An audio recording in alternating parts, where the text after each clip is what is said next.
Hello, हाय, नमस्कार. स्वागत आहे पुन्हा एका नवीन ब्लॉगमध्ये. तर आज मी एका कमेंटवरती बोलणार आहे, कारण ती कमेंट सारखी सारखी करत आहे तो दादा.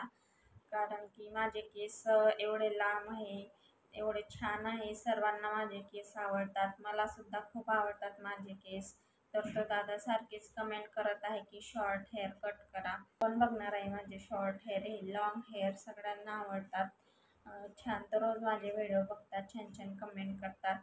आणि शॉर्ट हेअर कट करून मी कोणते व्हिडिओ टाकू तुम्हीच सांगा. तर मला नाही आवडत शॉर्ट हेअर, माझे केस मला खूप आवडतात. आणि माझ्या लॉंग हेअरला अजिबात कट करणार नाही मी. तर खूप मेहनतीने ते वाढले आहेत आणि आता शॉर्ट हेअर जरी कट केले तरी असे केस वाढणार नाही परत माझे, कारण खूप केस गळायला लागलेत आता, पहिल्यासारखे केस अजिबात राहिले नाही. हे जेवढे केस आहे ना माझे, हे अर्ध्याच्या बी निम्मे आहेत, कारण एवढे जाड केस होते, एवढे दाट होते माझे केस.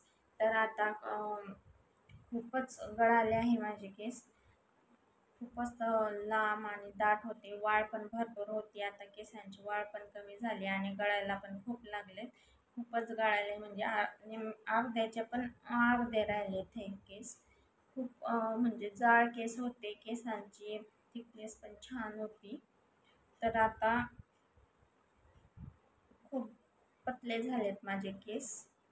तर मी नाही कापणार माझे केस. आणि ती हेअर कटची कमेंट पण नका करू मला. तुम्हाला बघायचं असेल तर बघा, नाही तर नका बघू. लांब केस आवडत नसेल तुम्हाला तर. मला तर आवडतात माझे लांब केस आणि सर्वांना आवडतात, सर्वजण बघतात, छान छान कमेंट पण करतात. त्यामुळं हेअर कट मी अजिबात करणार नाही. करते मी हेअर कट खालून, जे खराब झालेले असतात हे बघू शकता तुम्ही. तर एंडिंगचे केस 1-1 इंच कापत असते मी दर 2-3 महिन्यातनं. पण डायरेक्ट शॉर्ट हेअर नाही करणार मी, कारण की एवढे खूप मेहनतीने वाढले आहेत हे केस. खूप घरगुती उपाय पण केले आहेत त्यांच्यावरती, तेव्हा कुठं ते वाढीला लागलेत.